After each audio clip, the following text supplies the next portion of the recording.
I just ended a 10-year case with my ex-husband over our boys. Like, I don't want to go another 10 years. I'm 44. Well, a termination of parental rights is considered like a civil death penalty.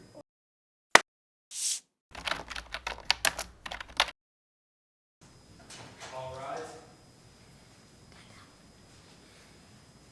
In session, please be seated. This is case number CV.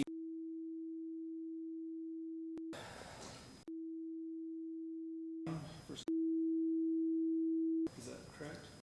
Yeah. And we have Ms. Barbara in court with your daughter. How are you? Good. Excited to be here? Yeah. Yeah, that's good. You got the courtroom to yourself. Record reflected not here. Let's see, he was here at the last hearing that was held on March 24th. And at that point in time, Judge Frehner had set this for another status hearing. It looks like he was served with a copy of that order by mail. Yes, and no contact. He's got visitation in the last 2 years. He has not seen or called one time. Apparently, I don't know what his situation is. He lives somewhere by McGill or out past Bassett Lake. He has a job, doesn't have a job. He has a cell phone, doesn't have a cell phone. I have no idea what's going on. We've been doing this now for 2 years. When I got her back after he took off with her, we had extensive doctor visits. She had a massive ear infection that was allowed to build up for a long period of time in both her ear canals and eardrums. We finally have it completely. We got a clean bill of health. We've been to the dentist now frequently. She's got to have silver caps due to the lack of nutrition that she was getting when she was with her dad. She is great. How old is she? Oh, 5. So we got her back when she was just turning 3. We had her 3rd birthday, 4th birthday, and 5th birthday together. She's improved. If I take her out and about around town, people that have seen her with her father when he had her, and now they don't believe it's the same kid. She speaks, she's interactive, she's got more personality, more life. She's got a great living situation. Me and my boyfriend, Brian Harwood, are actually talking and making plans about possibly having him adopt her. We do live with him, and we've lived with him for the past 2 years. I know the requirements for adoption is to live with the adopted parent and the child for a year or longer. But has not been anywhere near her, has not attempted to contact her, hasn't attempted to see her. When she does see him, she kind of results back into this, I'm scared, I don't want anybody to take me from you, Mom. So I don't know what the deal is. I know he's on probation. He was supposed to be taking parenting classes at Head Start. I don't even know if he's done any of that. Well, I'll put on the record that I did talk to Mr. Ernie Rivero prior to coming on the bench, and he advised me that he's done everything with regards to his probation, and it looks like he'll be successfully terminating his probation here shortly. Well, that's wonderful. So I'm just going through the order, and again, I don't have the whole history here, so. Hold on a second, please. So he was supposed to be having supervised visits with Wednesday beginning March 26, 2025, and obviously the Wednesdays before that, at noon. How long were they supposed to last? As long as she was willing to be there. There was no. Tell me that he hasn't had any of these visitations in 2 years. No, he hasn't even attempted to call or try. Any contact, any attempt No. to call and talk to her at all on the No, phone? nothing. Judge Fairman has given him so much leeway and rope that honestly, it's kind of getting unbearable. But he told the judge that he comes in from McGill. The McGill bus, or the public bus, comes in from McGill at 8 o'clock. So we made it easier for him to see her. He comes in, he gives me a call, hey, I'm gonna be in town. The bus rides in at 8 and it goes back at 4. So I have yet to get a phone call or anything. Other people see him walking around and doing, I don't even know what. But honestly, it's more terrifying not knowing what's going on because of the fact that he could potentially just take her a third time and it be okay. Again, just trying to make sense of this. I did not read through every single order in this case yet. I may have to. But just going through the statuses, it looks like it looks like there was an order March of 2024 that was a continuation of temporary physical custody with you. So with you on a temporary basis. Was there ever a final change of custody that was entered? As far as I know, the last time I spoke with Judge Fairman, I made it clear that it was getting to be ridiculous with giving him all the open doors that he's not taking, and Judge Fairman said that I placed her in your custody and in your care, and nothing's gonna change that. So I don't know what that really meant.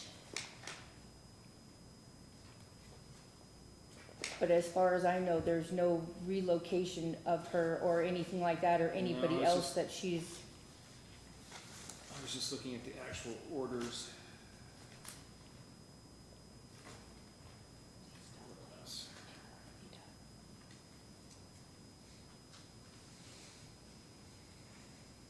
Because she was in his custody, and that's when he left. Oh no, I woke up one day and he was gone with her, took off with her. And that was in moved- 2023. Yeah, moved in with my egg donor, my mother, for a year and a half, and that's when he finally, I guess he just decided he was gonna steal her vehicle and took her out of state. For 40 days, he had her out in the weather, which was documented by the officer that arrested him, that the temperatures, when he walked out of his house to get into his police vehicle, the doors were frozen shut. He had her at some shut down campsite that was non-inhabitable, was hiding out. She was literally 30 pounds when we got her. She's now almost 45. She was starved and hungry and freezing cold and had mucus, and the infection was draining out of her nose, her mouth, her eyes. It was bad. Judge Fairman let him still have all this visitation, all this open space, whatnot, but yeah, he took off with her first initially, and I had tried to report it. The police told me that there was nothing that they could do about it. It was a civil matter. They tried to press charges on me, and I told the DA that he needed to do more investigation, so that was all dropped. Then that's when he took off with her and kidnapped her and took her out of state, and then I've had her since. Is there any order of child support? Nope. Which honestly, I would just like to remove him from the situation and make this a lot Well, more comforting. That's easier said than done. That takes a lot more. In 2 years, he has not made. I understand that, but he's still entitled to rights before I can terminate parental rights. So it has a full legal process that has to go through. I just can't sign a piece of paper saying he's done. Well, and as soon as I can stop dealing with all these other court cases and whatnot I've got with my other kids, which is finally over, I will be getting a lawyer to press that point, because it's very uncomfortable. She is terrified that he is going to take her again. Understood. She doesn't want to see him. She doesn't talk about him. She doesn't ask about him. When we have to come to court and she sees him for the next week or so, she is absolutely petrified to go to school, to leave her bedroom. She's 5. The health that she was in, or the lack of health that she was in, I mean, he didn't even get a child endangerment. He got a little tiny slap on the wrist. If I had pulled what he pulled, I'd be in prison and my rights would have been removed. I understand, and that's not my job. My job's not to charge him with anything. That's the DA's job, or anybody else that has that. Right, I'm just saying though, is that the case has been, it's 2 years now. I just ended a 10-year case with my ex-husband over our boys. Like, I don't want to go another 10 years. I'm 44. I don't want to be battling court till I'm 55. I've cleaned up my life. I'm starting a brand new business. I work, I pay my bills, I take care of my kids. I'm in a great living situation, and I can't seem to get a foot in the door with ending all this. Like, this is getting ridiculous. Well, and I'm brand new on this, so at this point in time, what I see that needs to happen is, because there has been 2 years, again, what I see here is that there was a temporary order that was put in place. I think that needs to become a permanent order to where you have full custody at this point in time. I would like to review it, because I'm assuming that it was a joint, the temporary order gave you primary physical custody subject to his visitation once a week. And then I'd have to go back and look at it to see if there was a joint legal custody in there as well. And so at this point in time, I want to do a permanent order that gives you primary physical custody. Visitation is still, I have to order some type of visitation, but it'll be the same. It'll be supervised if he contacts you. I'm not going to go anything beyond what is already in here. And if he continues to do this, obviously we're going to set this for another status. I'm going to see where we're at. I need to get some history behind this so that I know what I can do. But at this point in time, I will go ahead and enter an order that makes you the primary physical custodian. Well, let me think first just a second. I probably need to do a notice to him and to you both saying that we're going to do a full custody determination. If he doesn't show up, obviously that makes it easy. I have no intentions of changing anything, but he has a right to be here. If he doesn't show up, this was just noticed for a status hearing. It wasn't. Well, this is the second status hearing he's missed, and Judge Fairman did explain to him that the first one he missed, he never even gave an explanation of why. Then all of a sudden he showed up to the March 24th one, and now he's not here again. And he doesn't have any explanation or any reason why he just doesn't show. Well, it's not helping him.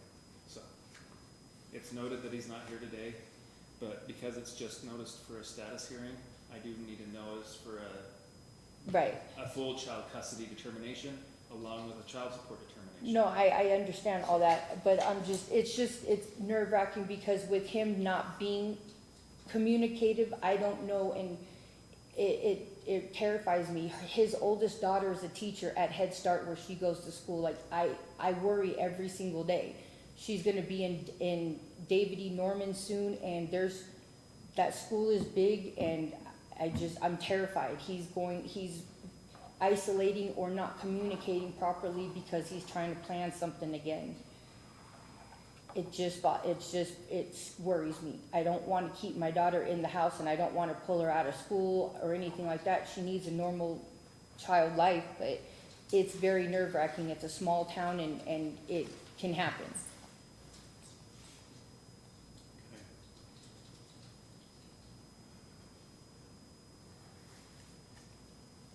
What days do you work generally? I'm a housekeeper at Nevada Hotels, so whenever I don't find out till 6:30 in the morning. I usually work Fridays, Saturday, and Sundays, but they could call me in during the week. It just depends. Well, I'm looking at setting this out probably towards the end of June, and like I said, we'll do an order. We'll send out the notice Okay. that goes with it, setting the hearing, either the end of June or first couple weeks of July. Okay, let's see. I don't think I have anything except for, this month I have to go get my boys for my, summer vacation with them, so, and I don't take them back, I think, until the beginning of August, so. Okay.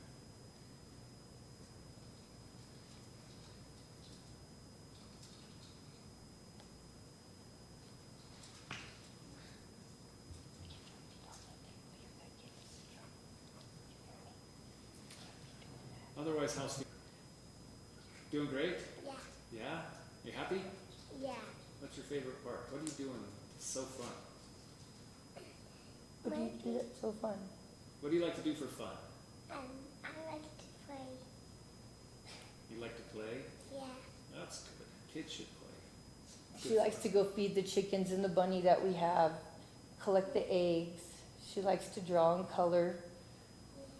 Her room is a disaster right now with Play-Doh and blocks and everything. Perfect. Well, good. Well, Mom, do you have anything else you want to let me know about today? No, I'm good. It's just frustrating. I'm just wanting this over. It's just been crazy. I've been battling the court system since for the last 20 years. I'm just ready for it to be done.